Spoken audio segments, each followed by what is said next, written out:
Wooden base. Hind base. Wooden base. Hind base. And it gets your face like warmed up. Super serious. Where nothing fun or funny ever happens. This is a super serious thing. I don't even like dogs. Super serious. Hello, everybody. Welcome back to another episode of Super Serious Dog Podcast. Jazz hands. Today we are joined by our good friend Alison with Complete Canine in South Florida. Welcome, Alison. Thank you so much for being with us today. Thank you, ladies. I appreciate that. I am super pumped that you are on the show because A, I love freaking hanging out with you, and B, life sucks sometimes, and I'm really glad that I can surround myself with friends and people that I love in any way, shape, or form that I feel like. Absolutely. I miss you guys. I know. We were gonna hang out again. We saw each other. We actually did get to see each other this year, back way back in February. Pre-pandemic. Or January. Was it January? I think it was January. February? I think it was end of And honestly, January. that was my favorite part of the year because that was a great time. It was a great time. Way back in January. Remember that time we Way back when? hung out in my unmarked white minivan in a parking lot? With Blake Rodriguez, too. With Blake and Clayton. Oh, that was hilarious. Oh, God. Not And then suspicious at all. I told you not to tell your mom. Oh, that was too funny. Real quick before we get into things, this podcast is sponsored by Puppyscapes. They make these super duper awesome, amazing, like playground type equipment for your dogs. You can get A-frames, you can get jumps, you can get these really intricate systems that have like suspension bridges, really great for building confidence for dogs. And just, get some good quality exercise. It's not always chaos and running around. I got to play on Courtney's today. It was really fun. I felt like a kid. Yeah, the whole process. The whole process was super great. Like Patrick, the guy, super awesome guy to deal with. Yep. Helped me pick out my colors when he delivered it because I live local to him. And he even did touch-ups upon delivery. And he let me know, if you ever need anything, you need me to move it, whatever, just let me know. I'll come over and help. Super awesome guy. So I really enjoyed dealing with his company. Yep. So for a limited time, you can get a discount. You get 5% off single items and 7% off if you get multiple things. And just make sure you fill out the contact form and mention that you heard about him through Super Serious Dog Podcast. Woo! Woo-hoo. All right. Okay. I don't think we have any other announcements. So I'm going to just dive right in to Alison's icebreaker question. Let's break the ice. All right. Hit it. If your dog or dogs, you can decide how you want to answer this. If your dog had their own business, what would it be and why? Oh, man. All right. So I've got 3 dogs. And my pit would definitely be a hitman, for sure. No questions asked, hand down. Ruka, my Malinois, she is straight out of Miami, so I know she would do some sketchy shit too. So she'd be like a drug kingpin or some shit, or queen, absolutely. You could just Queen call her pin. a cocaine cowgirl at this point. And my little Patterdale, he's a good little boy. He's not too evil yet, but he's in the making. He's delicious. He's so freaking cute. Oh my God. I think he's a little newspaper boy. Really? Aww. Yeah. That's adorable. Yeah. That's so he's wholesome. He really is. Wholesome. Especially compared to the other two. Yeah. He thinks he's also a Malinois, but he's definitely full-blown terrier. So I'm enjoying him. I never thought I'd label myself as a terrier person, but here we are. He's friggin' awesome. Terriers are fun, man. I like terriers. So for our listeners that have heard me tell stories about my dogs, you may have noticed Alison talked about her dog, Ruka. Just so you guys know, when I learned that this girl that I didn't know had a dog named Ruka, I was like, hi, we're best friends. Your dog's name is Ruka, so we're probably going to get along great. And then we did. And I was like, well, that worked out. And then I requested Ruka, obviously, for the Nelson seminar. And not going to lie, I was a little butthurt when Ruka went to somebody else. Sorry. But I did get to hang out with the perfect Nelson. Little guy Nelson. He taught me so much. He was the first lap dog. Like, I am not a lap dog person. I don't like dogs in my lap. But I'm like, you know what, buddy? He's a special kind of lap dog, though. Like, exactly. Like, he understands it's a privilege, kind of. Yep. He can roll with it. Yeah. And he settles so quickly too. Like, the minute he's in your lap, he's like, cool, I'm going to be here a while. And he like plops down, gets comfortable. And he's like, I'm here. Whereas like some dogs, they like stand there awkwardly or they fidget a bunch. They don't really know how to lay. It's like this whole process of like getting acclimated, but not Nelson, not little dog Nelson. And just for our listeners, just to clarify, Courtney's dog Nelson is named after the dog trainer Nelson Hodges. Yes. So just a little bit of confusion. We went to a seminar run by Nelson Hodges. Well, I guess technically run by Courtney, but hosting Nelson Hodges to teach his wisdom. And that's what we were talking about. So we're actually going to a like puppy seminar this weekend, and it makes me sad that you won't be there by run by Nelson Hodges. So it'll be fun. It'll be at his facility. It's just a one-day thing. A lot of puppies. I'm excited. Can you handle it?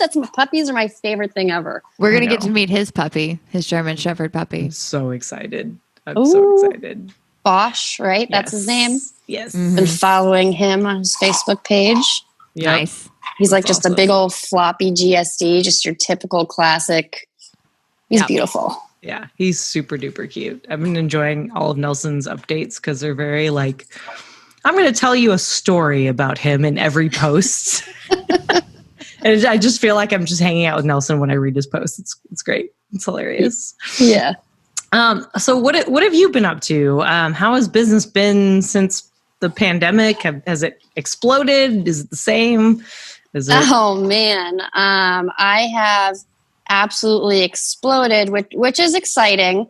So, when the pandemic first hit, and I'm in South Florida, where everybody thinks Floridians are crazy, and they kind of are.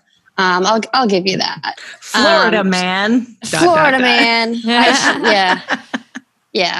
It's wild down here, but pretty much, I was quiet for a little bit, and then boom, everybody is at home with their dogs. So I am booked out until 2021. Holy shit, that's awesome. Yeah, I am no longer taking any new clients really at this point. But I have been doing group classes since about May safely, and that's been really awesome. And then all I do is pretty much private sessions in group classes.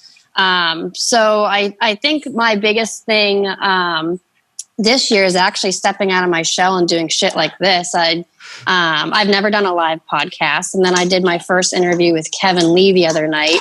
And that was pretty awesome too. And I've never done anything like that. I'm pretty low key on social media, mostly because I try to, stay away from it. And just live your life like we all fucking should. Yeah. I'm on my phone a lot for work. And it's not a good thing. So I try to chill on my off time. But pushing myself to do stuff like this. I got a new puppy, little Patterdale named Jet. And I got something new called, it's done by the AKC, but you can get a farm dog title. Interesting. I've heard about that. Yeah. What's in the farm dog title? So pretty much it's a pass or fail test. And I think it's a little bit more advanced than a canine good citizen, but done in a farm setting around livestock. And it's just something, it's something different. And I don't really mind, like in my business, I kind of promote like the AKC pet titles like CGC, what's it called? Community and then urban. Just because they're actually pretty good expectations. Yeah. It gives people something to focus on. Yeah, exactly. And then they like getting that little ribbon at the end. Like, so be it. If they're doing something better with their dogs, I totally promote that. So that's something new that I just got that I'm going to be working, towards. And I'm pretty excited about it because it's a little bit different. Are the test items pretty similar? It's like downstay, recall, all that kind of stuff, but like just around livestock and in a farm setting, but pretty much the same thing. Kind of. It's more like placing your dog on different like tarps, hay bales, textures, waiting at a gate. Is your dog okay with you greeting livestock?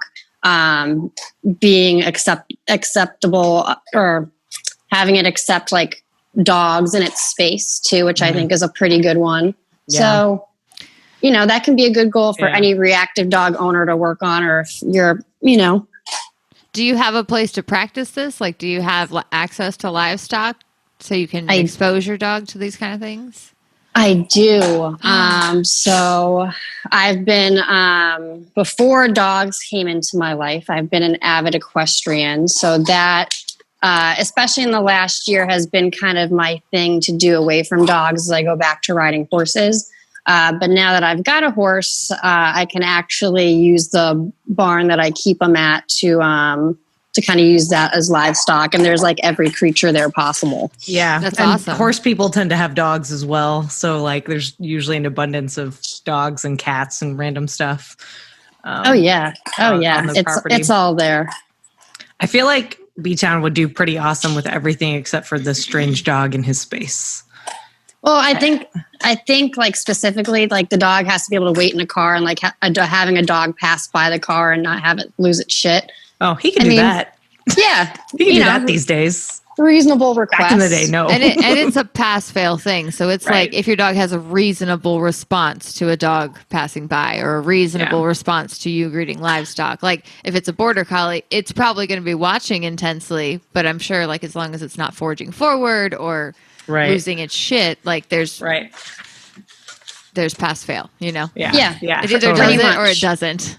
Not only that, but you'd be surprised like how many dogs that don't do well in a typical setting actually do better in a farm setting. So there's more space. Mm-hmm. I feel like that's way the more biggest space. thing. You guys have space. We don't have space. Yeah. You guys have depends on where you are. Because if you're downtown, dude, I haven't done a lot of like downtown lessons lately, or at least throughout the pandemic type sort of stuff. But lately I've been doing a lot more downtown stuff, and I was down there waiting for my client to come get me because his complex is complicated, but also his dog pees in excitement. So we always meet outside, let him pee, and then we say hello. And I was like, holy shit, there's so many people and so much activity. And like, I'm usually the type of person that thrives off that sort of thing. But instead I was like, not anxious, but just very like suddenly hyper aware of everything going on. And I was just like, what are all these people? Where did you come? Oh, from all these high rises, duh, obviously. And I used to live in that type of setting. Like I've been in apartments forever. Now I'm in a pretty quiet neighborhood. Still like in town, but it's definitely a very different vibe. And the other day we did a lesson and it was very quiet that morning. It wasn't like it was crappy weather, but it was weird that like I suddenly was like, where is everybody? What the fuck are you people? Come on. I need distractions. Like we didn't need distractions in our first few lessons. Now we need them. Come on, people. So it's like we just need to push a button and like play people. Because I know I've had that happen in lessons where like, when the time we need 20 dogs to walk by, it doesn't happen. But when the time we're focusing on something new that the dog doesn't really understand, like 30 bikes drive by and it's like, oh, well, shit. Okay. Yep. All right. Yep. Opportunity missed. Great. Yep. Super fun. Super fun. So Alison, I have a question for you. Because I don't think I've ever asked you this before either. But draw. What would you say? What would you say is your favorite, like one of your favorite dog training tools? And it's okay if you have multiple favorites. I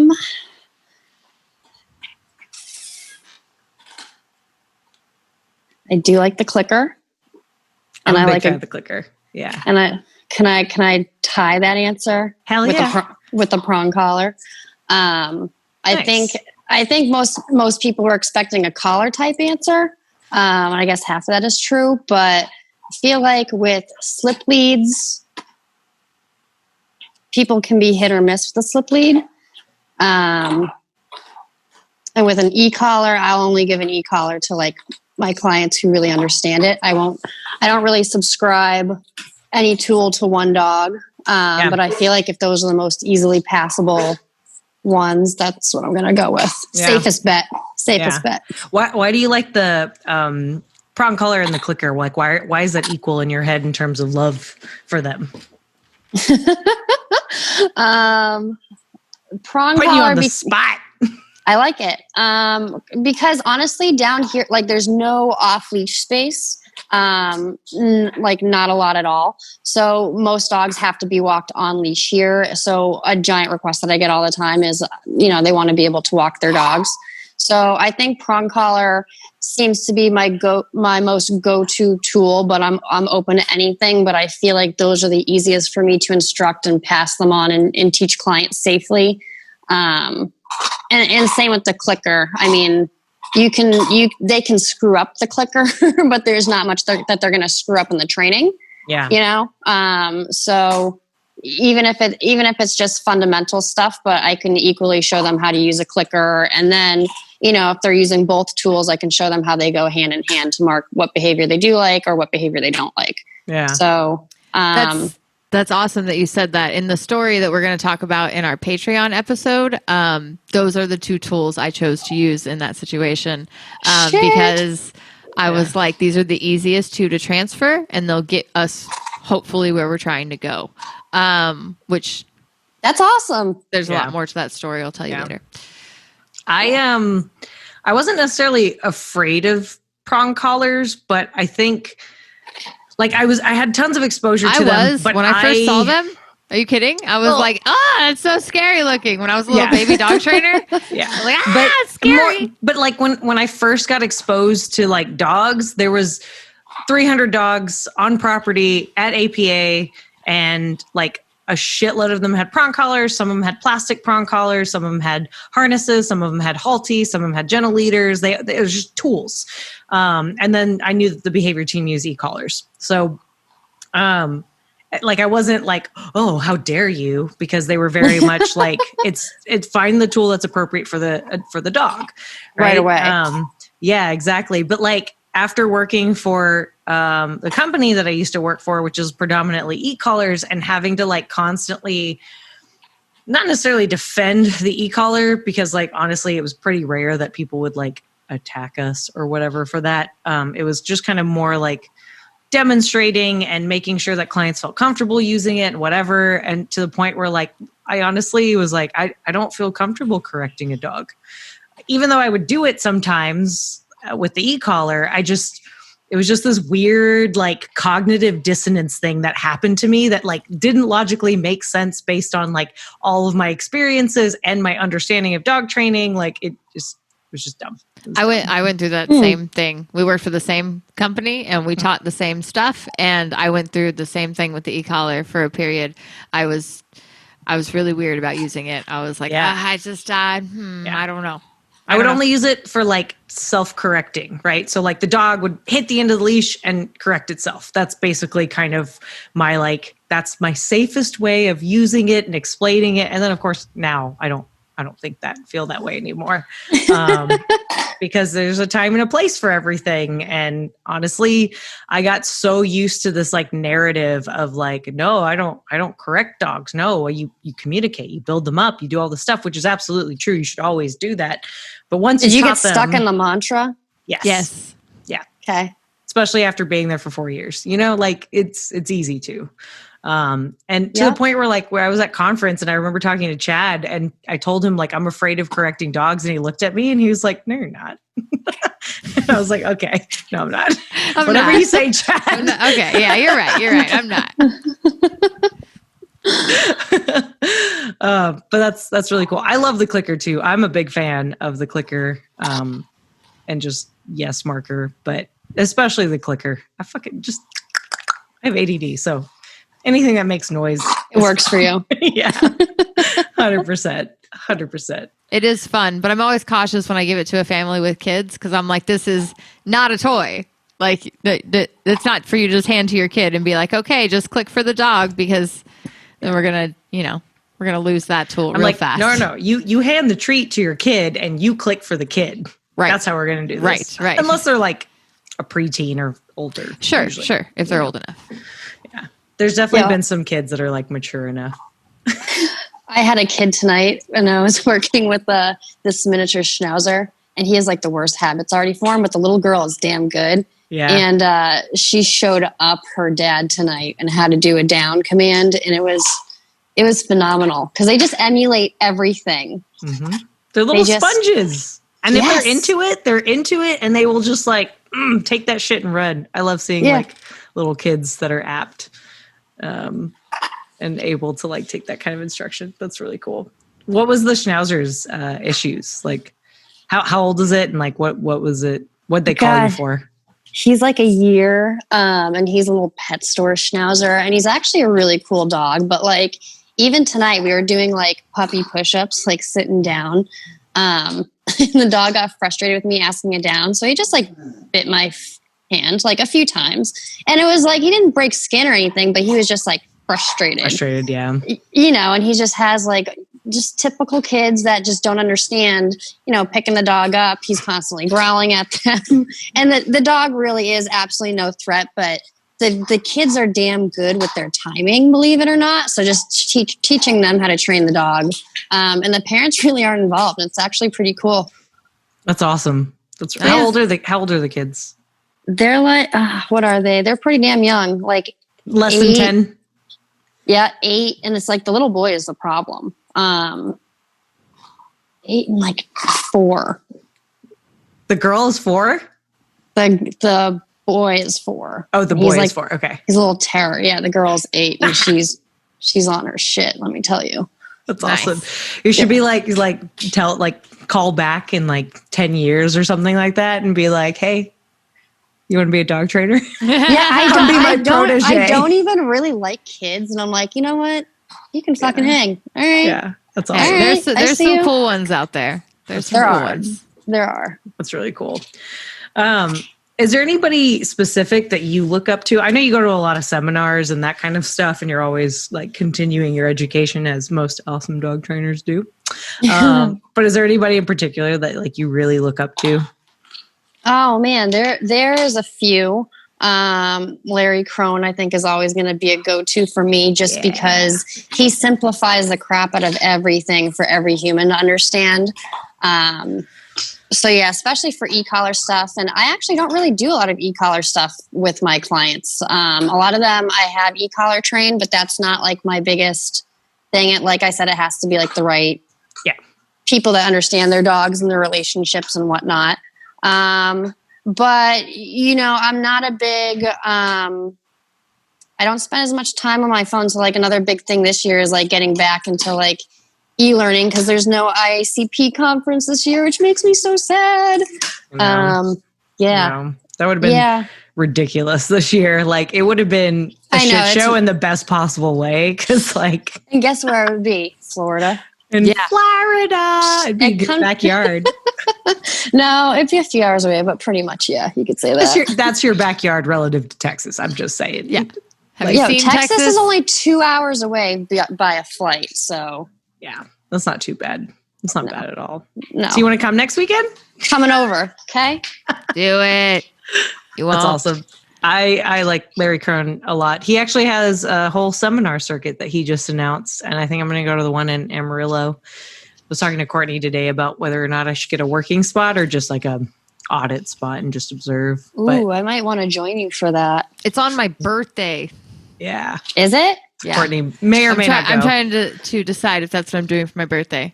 I had not thought ahead to my birthday because, well, you know, it's been 2020 and it's kind of a one day at a time, 1 week at a time, just do what is on the schedule type of system I've been on, not thinking into January. Yep. I understand that. Yeah, I'm super excited. Honestly, I'm very picky about like, especially with Boston, like how many, like like if I go to a seminar, whether or not I get a working spot, because usually I bring him because honestly, he's the one I'm constantly trying to work with and figure out and build a better relationship. And on top of that, he loves to fucking learn new stuff. He loves to train. He loves to do all kinds of things. But like, I'm definitely very protective of him. Like there's definitely been some seminars where I was like, man, I am so glad I did not bring B-Town because holy shit, I would have to tear somebody's fucking head off. Ooh. And like, because sometimes, ego gets in the way and people are like, oh, well, I could totally do this and this with your dog. And I'm like, I wouldn't fucking let you. Everybody even if you thinks could. They're the badass trainer that can fix the dog. Especially, not especially, but sometimes people that put on seminars or people that attend seminars, their ego attends also. Mm-hmm. Yep. And they're like, oh, I could fix him. Just let me, I know what to do with him. And that's exactly not the kind of person that Misha wants to hand that leash to. Especially because early on when I didn't know anything and I was a new trainer and I had just gotten him, and that's right, gotten, past tense, of got, extra past tense. I had him for a very brief period of time, and my first few seminars, I was like, y'all clearly all know way more than me, so here you go, here's his leash. And honestly, like, some good things happened, some great things happened, and then some not so great things happened, where I regret it every fucking day because, I feel bad about shattering his trust and his confidence in certain situations. And I wish I would have gone a little bit slower with him in those situations. So now I'm like hardcore protective mother, like, everybody fuck off, get away from my dog. So the whole point of me saying this, so segue, are there any things that any mistakes that you've made with your dogs, any regrets that you have in terms of their training or their development or things that you wish you did differently? No, Allison's perfect. She never messes up ever.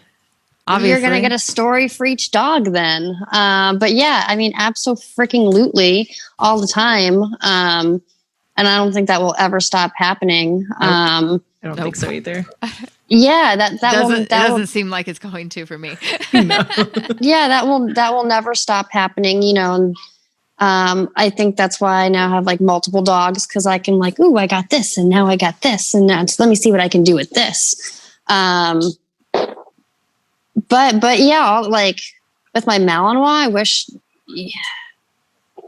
Here's the thing. I got stuck in such a horrible train of thought for so long too, that I wish I had learned to think differently and for myself in a method of training. So I grew up in the Forcefree side of training, where they were so absolutely extreme.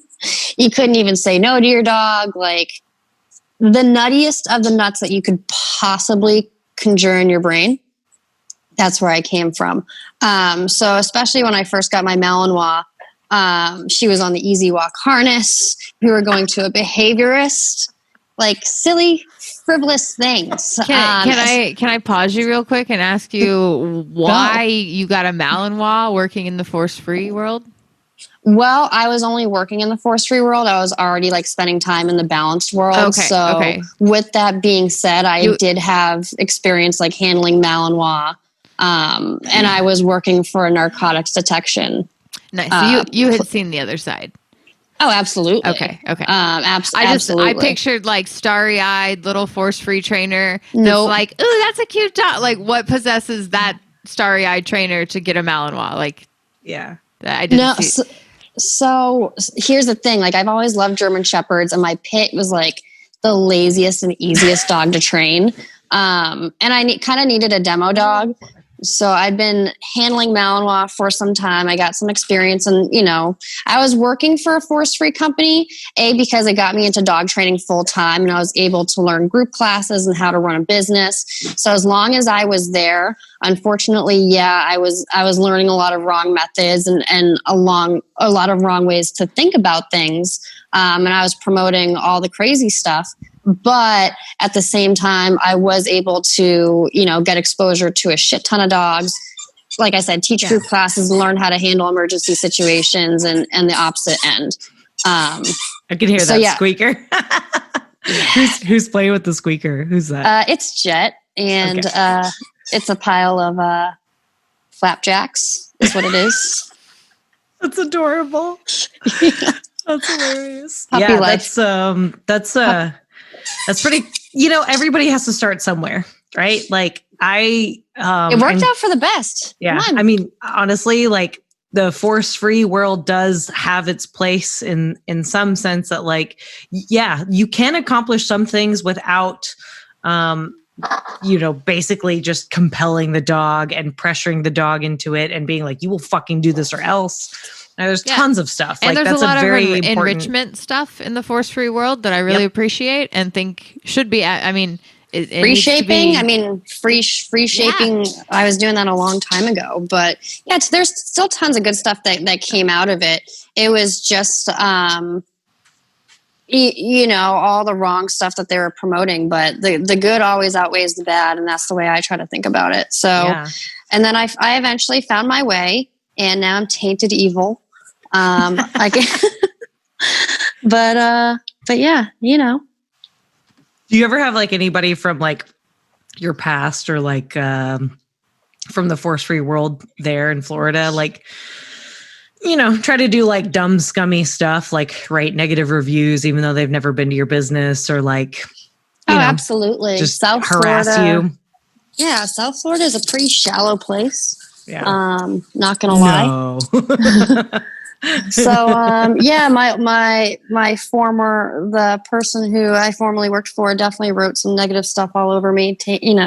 I went through a whole lawsuit about it. Oh, that's right. Wow. That's right. I remember this story. Yep. It was worth it. Which is hilarious to think about because like their whole thing is Forcefree, positive only. And don't they be are a dick. some of the most forceful people I have ever met. Yes. They are like, you will listen to my ideas and you will know that you are wrong. Fuck you, you're a shitty person. You, go kill yourself. Yeah. And it's like, shit, dude. I just want to help some dogs. You need to calm down. Like, crazy. I'm sorry we don't agree on everything. I think some of the stuff you do is great. Like, you need to tone it down. You sound they can't. No, they can't. They're the most forceful people ever. And they'll crucify you. Yeah. 100%. They'll crucify you. So. Which is crazy. Like, because why wouldn't you live that mantra in all aspects of your life? Right. But you know what? Someone taught me when I was a very young green trainer that no matter, and I was at least independent enough to think of it that way, but no matter who you listen to, you can always take away something from somebody. It doesn't mean you have to agree with them. And I think a lot of people forget to stay humble. Yeah. That's true. Stay humble. Sit down. Be humble. There's a whole song like that. Oh, it's awesome, man. I have like a billion more things I want to talk to you about. And, but I think this is a good stopping point for our public free podcast, shit. our free shit. So, all right. Thank you guys so much for being here. We really appreciate it. We hope you enjoyed our interview of Alison. And I hope I didn't talk too much because I'm just really excited to talk to her and I miss her so much. She's our friend. Their friend. But if you want to hear more, definitely go check out our Patreon. Check out Puppyscapes. If y'all have questions or topics you want us to talk about, you can either, if you're already a patron, you can message us directly on Patreon, or you can email us at superseriousdogpodcast@gmail.com. Bye. But real quick, Alison, is there anything? Sorry. That you wanted to possibly promote your social media? What's your handle? My handle is my name, Alison, ALISON _canine. I am in South Florida, and my Facebook is Complete Canine Training. It's a giant fucking mouthful. It's all the way spelled out with both C's, okay? And yeah, check it out. Nice. I like your slogan. Yeah. Giant fucking mouthful. Complete Canine Training. It's a whole mouthful. Yeah. It works though. It's about the imagery, So